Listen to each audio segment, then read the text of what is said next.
दोस्तों, आइए सुनते हैं एक कहानी। एक समय की बात है जब देखा, कहानी का नाम सुनते ही आप सभी के चेहरे गुलाब के फूलों की तरह खिल उठे हैं, है ना?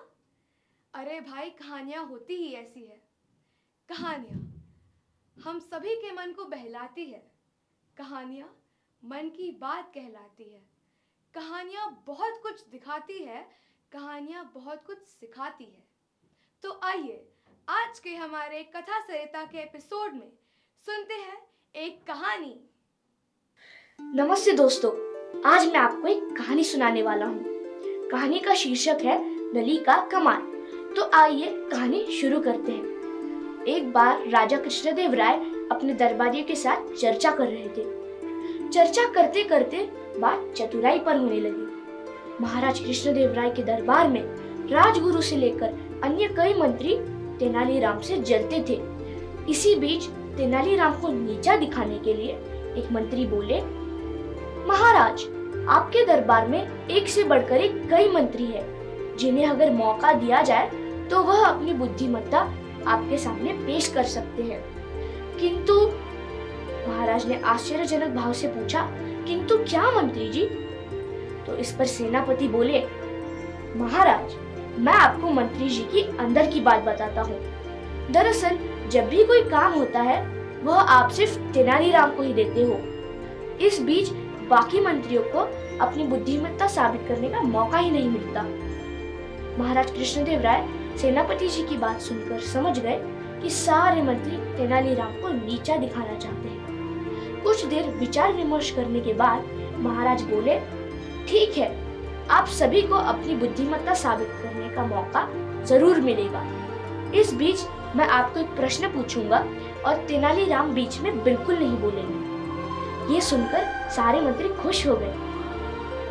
फिर उनमें से एक मंत्री बोले, ठीक है महाराज, हमें क्या करना होगा? तो महाराज ने धूप बत्ती की ओर इशारा करते हुए कहा, मुझे 2 हाथ लंबा धुआं ला कर दो। धुआं? धुआं कैसे लाया जाए? सारे मंत्री सोच में पड़ गए। फिर कुछ देर सोचने के बाद सारे मंत्री एक एक करके धुआं नापने लगे। लेकिन जब भी वह धुआं नापते, धुआं उनके हाथ से होकर हवा में उड़ जाता। जब सारे मंत्रियों ने प्रयास कर लिया तो उनमें से एक मंत्री बोले, महाराज, यह काम तो असंभव है।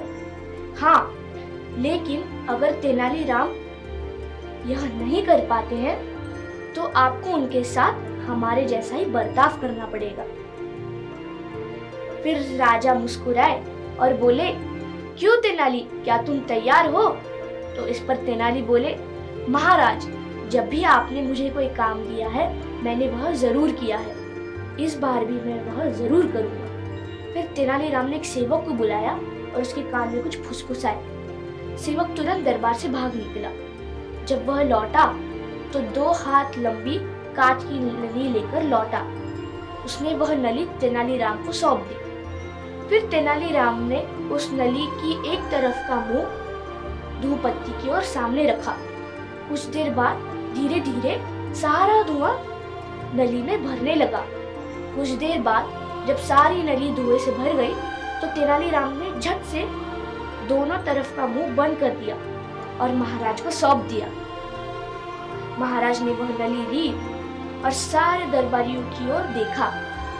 उनका सर शर्म से झुका हुआ था। उनकी आंखों में तेनालीराम की बुद्धिमत्ता के लिए सम्मान दिख रहा था। तो दोस्तों, हमें इस कहानी से यह शिक्षा मिलती है कि हमें दूसरों की बुद्धिमत्ता से जलना नहीं चाहिए और उनकी बुद्धि का आदर करना चाहिए। मैं आशा करता हूँ यह कहानी आपको अच्छी लगी हो। मिलते हैं कथा सरिता के अगले एपिसोड में। तब तक के लिए धन्यवाद।